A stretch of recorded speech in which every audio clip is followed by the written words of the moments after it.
তো hey guys, আমি তোমাদের সাথে আবার একটা নতুন ভিডিও নিয়ে চলে এসেছি। তো আমরা গিয়েছিলাম দেবরাতে বিয়ে বাড়িতে খেতে। তারপরে এটা তার মেনু, এটা মানে সাজাতে গিয়েছিলাম।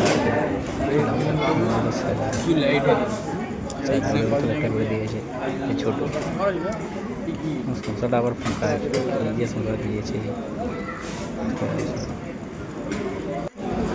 তারপরে হচ্ছে বেবি চানা মশলা আলু ভেজে দিয়েছে।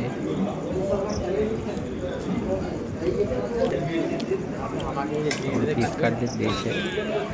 তারপরে ভাত, কাতলা মাছের মালাই, দই তরকারি, খাসির মাংসের খাসির মাংসটা সেই ছিল, সেই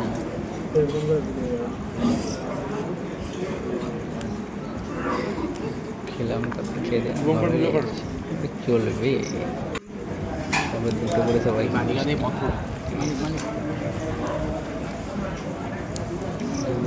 আমি সব মানে 8টা খেয়েছি।